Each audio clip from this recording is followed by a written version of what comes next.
bueno, ya les voy a explicar un poquito mejor qué es lo que quiero hacer. Antes de eso, querría hacer como una muy breve definición de qué son los estándares de diseño. Em,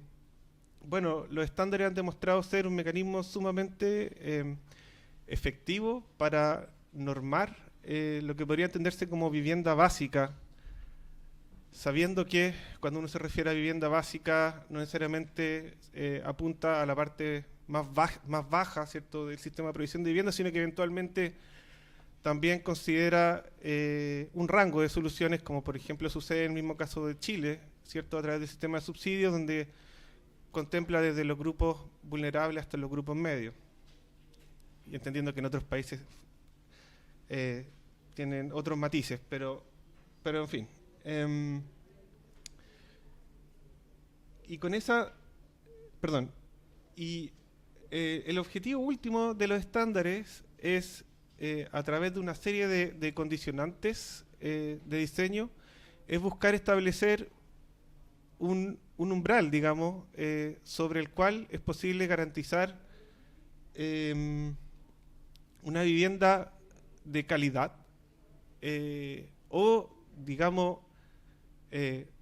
una vivienda lo suficientemente buena como para poder desarrollar la vida de las personas, ¿no? Y con esta definición en mente, yo querría explicar un poco lo que quiero hacer en esta presentación, que es, por un lado, dar cuenta de dos dimensiones o dos conceptos fundamentales que, a mi juicio, sostienen la idea de esta vivienda estandarizada o sujeta al estándar, que también sería una especie como de vivienda básica, que quizá ahí alguien le podría molestar la definición de básico, pero da lo mismo. Y con estos dos conceptos, tratar de dar cuenta de cuáles son las dimensiones de diseño que, que, que devienen, ¿cierto?, de estos conceptos y de qué manera estas dimensiones de diseño se pueden mirar de forma aislada y que a la vez traen ciertos desafíos de diseño y estrategias particulares de diseño. Y querría hacer esto también a la luz de un poco la experiencia que hay en el Reino Unido respecto a la producción de estándares, ya que es uno de los países más ricos o que tiene las historias más ricas en la producción de estándares y a la vez entender con estas dimensiones cuál es el estado actual y cuáles son también como los desafíos que plantea para el desarrollo de los estándares en Chile. Quizás suena un poco complicado, pero en realidad creo que la presentación no lo es tanto. Lo primero que querría tocar sería el tema de que hay dos conceptos clave. Uno, ¿cierto?, tiene la idea de lo normal y lo otro es de lo mínimo. Por un lado, cuando me refiero a lo normal, es que hay que tomar en cuenta que el acto de producir estándares es un acto deliberado de predicción de actividades o usos o formas de vida que suceden al interior de la vivienda. Y en ese sentido, mientras más elevada es la apuesta o mientras más predicciones se hacen, también mayor es el riesgo de caer en una prescripción de ciertas formas de vida que podrían suceder al interior de la vivienda y de algún modo la idea entre la demanda real de las personas que viven y lo que se entrega podría, digamos, producirse un quiebre. Por otra parte, cuando me refiero a lo normal, tiene que ver con cómo son esas demandas y cómo entenderlas desde una perspectiva real, por así decirlo. Y me gustaría traer brevemente, y sobre todo quizás a los más futboleros, conocen esta misma frase. A ver, lo voy a poner aquí más fuerte, pero lo voy a poner de nuevo para que lo escuchen, pero seguramente lo han escuchado.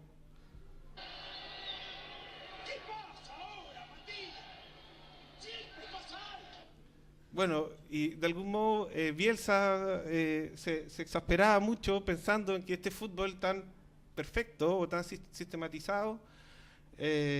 no funcionaba, ¿cierto? Y le dice a Matías Fernández, oye, Matías, siempre pasa algo. Y la verdad es que la vida un poco se trata de eso. Siempre pasan cosas, siempre hay excepciones.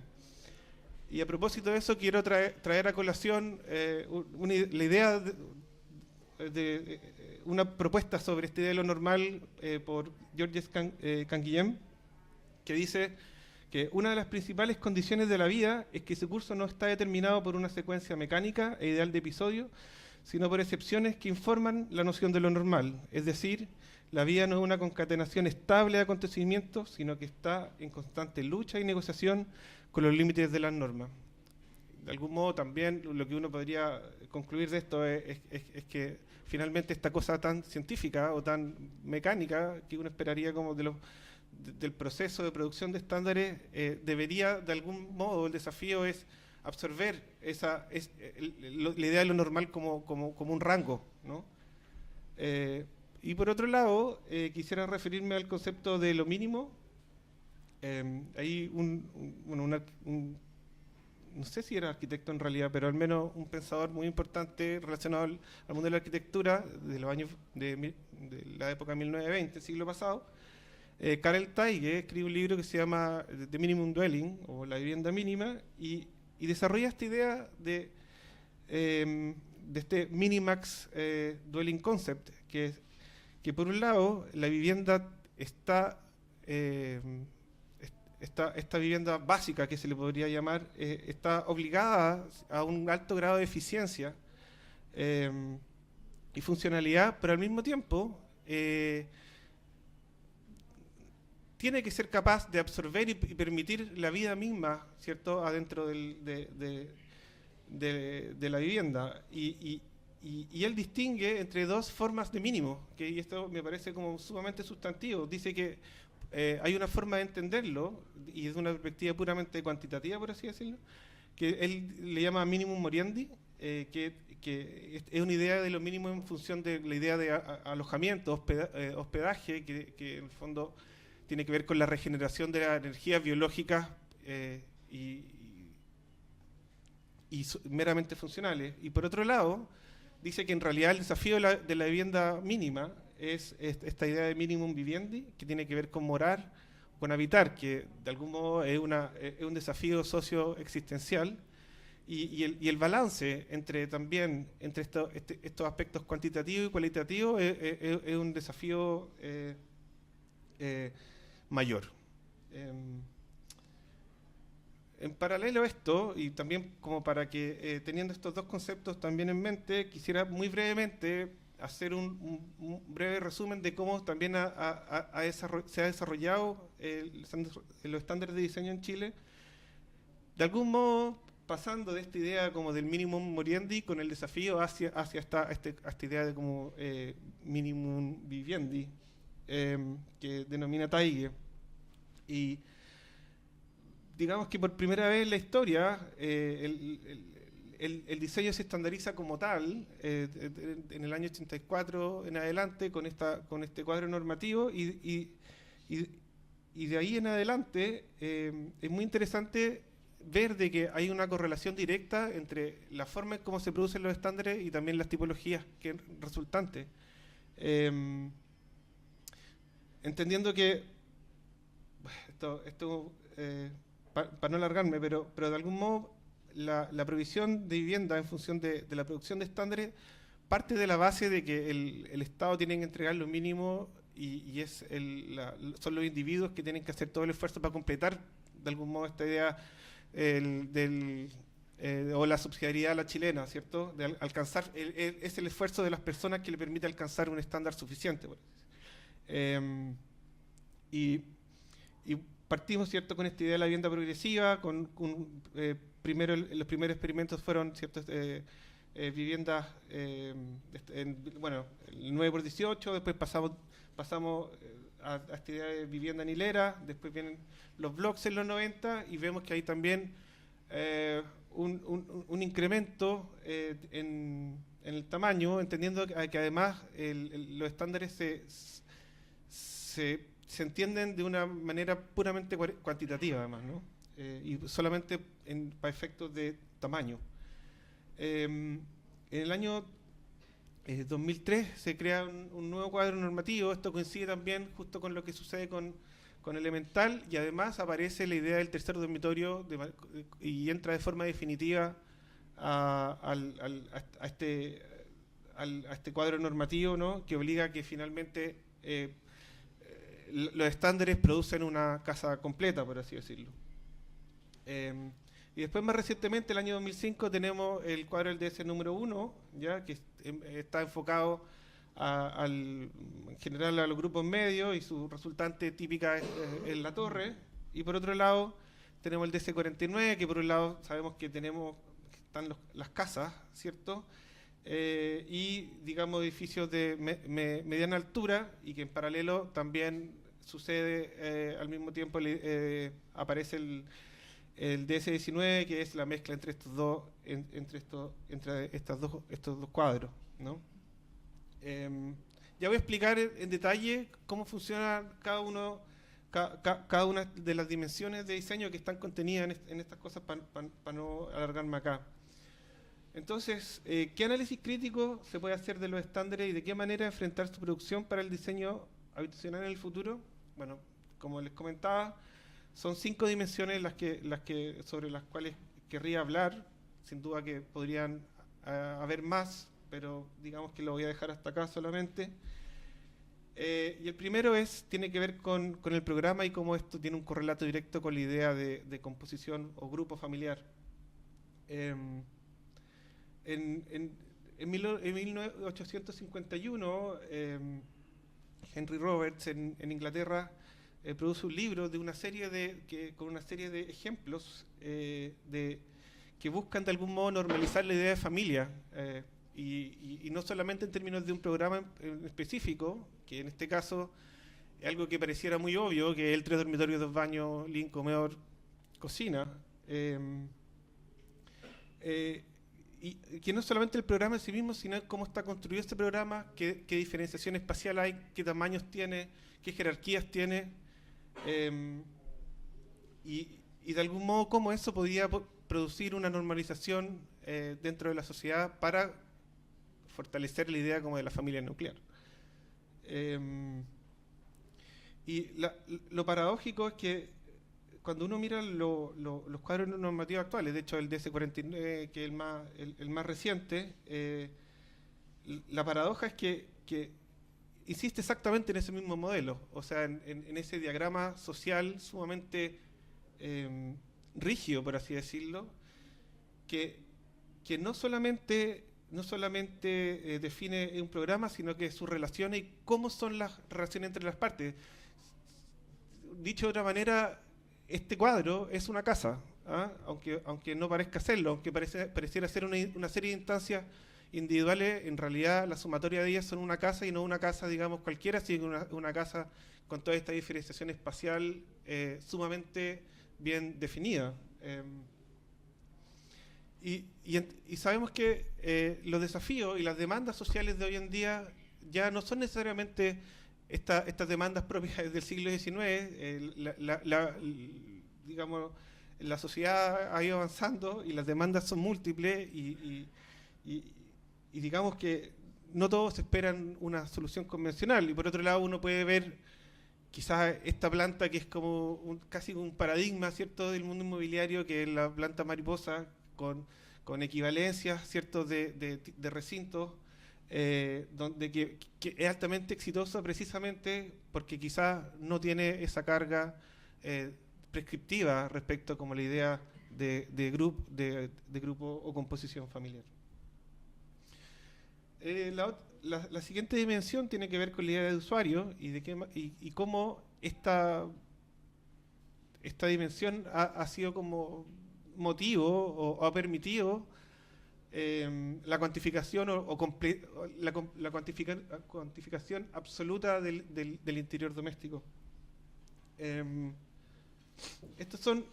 quizá el comienzo de esta cuantificación espacial, es precisamente a través de la cocina como el primer lugar del hogar que puede ser altamente cuantificable. Ya tenemos, ¿cierto?, como precedente, no sé, la cocina de Frankfurt, ya en los años 20, y este es el Housing Manual de 1944 y 1949, que de algún modo dice, oye, la cocina, además de ser el centro de operaciones de la casa, va de la mano de una forma de vida, y esto nos permite predecir cómo son las vidas de la gente y cómo nosotros diseñamos, determinamos también, si es que le chuntamos supuestamente, cómo se vive y entregar calidad habitacional.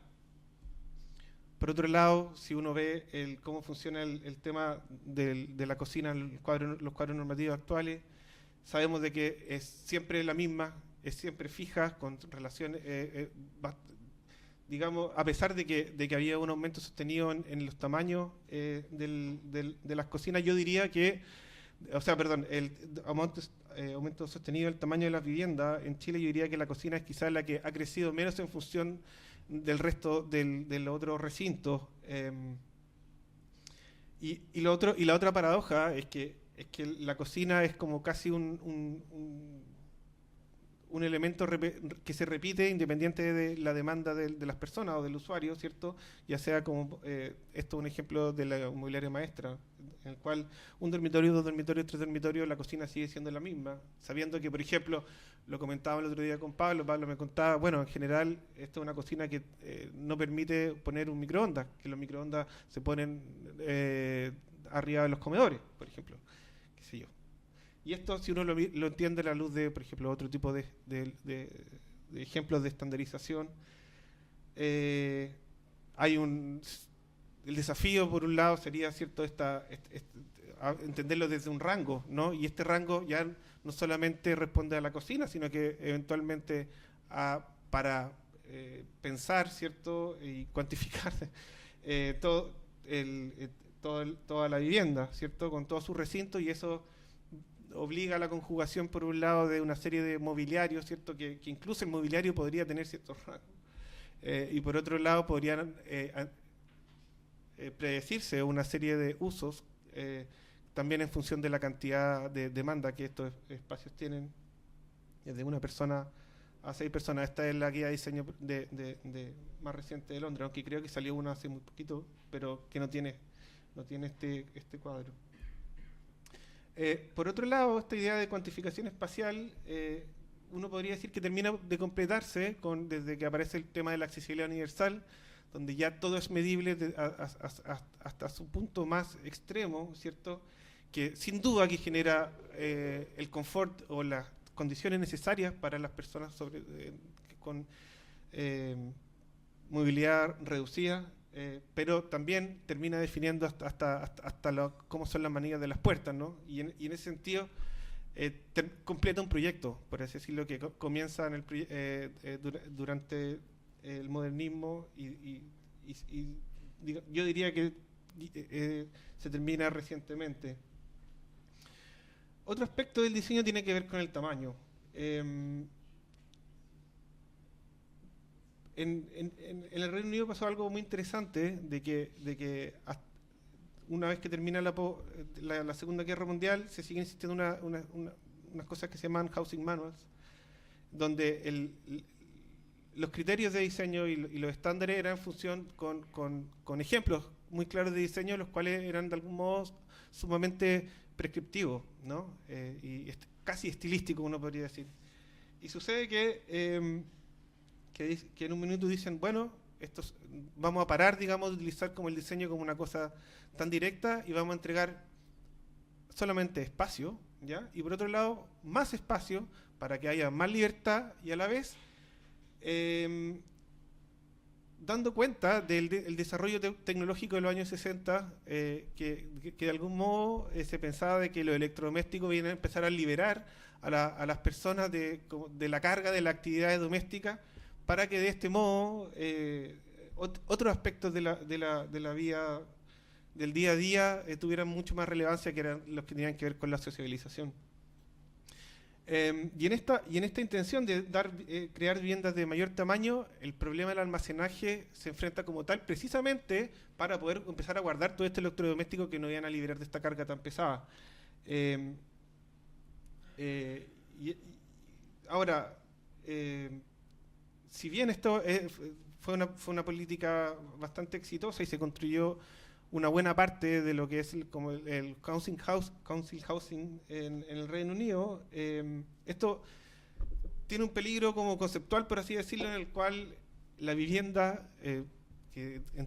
era de tamaño en general mucho más grande de lo que se hacía hasta la época, se transformaba eventualmente en una especie como de dispositivo para el consumo. Y hasta qué punto, digamos, uno puede comprar y almacenar, y quizás traigo a colación esta imagen de que uno podría, digamos, tener y rompiendo de algún modo con esta idea que nos plantea Karel Teige sobre esta Minimax Dwelling. Por otro lado, otro tema del tamaño, que, por ejemplo, lo que plantea en un minuto en la década pasada Elemental sobre de cómo repensar el tema de la autoconstrucción y el crecimiento estratégico de la casa. Uno, digamos, puede constatar de que la vivienda progresiva, parte de sus lógicas es de que no tiene límite, ¿no? Y en realidad esta idea de como contener la forma final de la vivienda nunca es tal, y la gente sabe que puede crecer y crecer, y de algún modo pasa algo similar a lo que pasó con Parker Morris, ¿no? Que se transforman la vivienda casi en dispositivos de consumo. Y por otro lado, creo importante también dar cuenta de lo importante del problema del almacenaje, entendiendo que el cuadro normativo chileno solamente contempla closet y una despensa en la cocina, que ni siquiera hay que construirla, sino que queda definida en el espacio, cosa que sí sucede en otras partes, ¿no? Que el almacenaje es un problema aparte, donde guardan los coches, donde guardan las bicicletas, o bueno, las bicicletas quizás están los bicicleteros, sabemos, abajo, pero hay una serie de objetos que es imposible pareciera tener en la casa bajo las condiciones, o en la vivienda bajo las condiciones que están dadas, y en ese sentido, digamos, el balcón parece el espacio más obvio, ¿cierto?, para intervenir, y esta situación tan ideal o tan limpia de una imagen como inmobiliaria en la terraza en realidad no lo es así. Después otro tema tiene que ver con la idea de la flexibilidad. Y en ese sentido creo que se suele pensar de que flexibilidad es una pura cosa, pero se puede entender desde distintas perspectivas. Una es, por así decirlo, la flexibilidad estructural. Esto es una guía de diseño que existe en Australia, pero bueno, en el ejemplo que muestra la imagen, en realidad se están uniendo dos departamentos, pero uno perfectamente podría pensar de que uno podría dividir habitaciones, ¿cierto?, dividirlas y achicarla y producir más cantidad de habitaciones. Esto se tocó durante la mañana, pero durante el COVID también hay gente que sostenía, oye, yo prefiero tener más actividades dentro de la casa y espacios más pequeños que quizá tener dos piezas grandes, o por el contrario, no quiero tener tantas habitaciones pequeñas, quisiera tener habitaciones más grandes. Es un tipo de flexibilidad que, digamos, que es como bastante obvia. Por otro lado, la flexibilidad o adaptabilidad que trae consigo el tema de la accesibilidad universal, ya sea, por ejemplo, estas cosas están empezando a suceder. En ese sentido, creo que Chile ha hecho un buen esfuerzo, con ciertas paradojas, como lo mencionaba en la gestión de la mañana Pablo Jordán, pero, por ejemplo, cómo transformar un baño con tina con ducha, o cómo transformar una vivienda de 2 pisos para poder ponerle un pequeño montacarga y subir al segundo piso y que toda la vivienda sea accesible. Esta otra forma también de flexibilidad, y es como una flexibilidad de una perspectiva más bien técnica y que está bastante idealizada, pero digamos que es bastante peligrosa. No sé si han visto alguna vez en internet este departamento, es como bien viral, pero en realidad es una persona sola que vive, creo, como en 12 metros cuadrados y sostiene un arquitecto que puede desarrollar decenas de funciones en función de cómo va moviendo las paredes o el mobiliario de la casa, que es sumamente atractivo y todos nos encantamos, pero es sumamente peligrosa porque, digamos, estas cosas funcionan en la medida que son para una persona, porque en la medida que yo desarrollo una actividad, esta va esta va en contra, digamos, o suprime la del otro, ¿no? Y eso, digamos, obliga a un alto nivel de prescripción y limitación de usos, ¿cierto? Y una última forma de entender la flexibilidad tiene que ver con quizá una diferenciación entre espacios duros y espacios blandos. Este es un ejemplo de una vivienda que se hizo en los años 20 en Berlín, el Britzhausen de Bruno Taut, en el cual en realidad lo único realmente atendible o diferenciable en términos de diseño o especializado, ¿cierto? Es el living, es la cocina, el baño y el pantry, que sería una especie como entre la logia y también para guardar cosas. Bueno, era otra época, también técnicamente se utilizaban otro tipo de elementos para también calefaccionar el hogar, etcétera, etcétera. Pero las otras habitaciones, digamos, son todas habitaciones y no tienen un uso específico, entendiendo que el living podría estar en cualquier parte, ¿cierto? O podría ser solamente dormitorio, y de algún modo esto podría absorber distintas funciones. Bueno, y la última dimensión que quisiera tocar tiene que ver con la del confort ambiental, los cuales de algún modo son estándares que ya no son espaciales. Y creo que con esto trato también de pasarle la pelota a la presentación que viene de aquí, o sea, la siguiente presentación de Pablo Guzmán, que sí han puesto mucho foco a partir de, Pablo les va a explicar de qué manera lo hacen, pero empezar a asumir criterios que ya no son necesariamente estándares, pero son criterios de diseño que son sumamente importantes al momento de desarrollar cualquier, no solamente la unidad habitacional, sino que también el edificio y cómo se relaciona con el entorno, ya sea la posición del edificio respecto al lote, asoleamiento, ventilación, vista, ¿no? O sea, no es lo mismo, ¿cierto?, estar mirando sobre un aparcadero de autos que sobre, no sé, o autos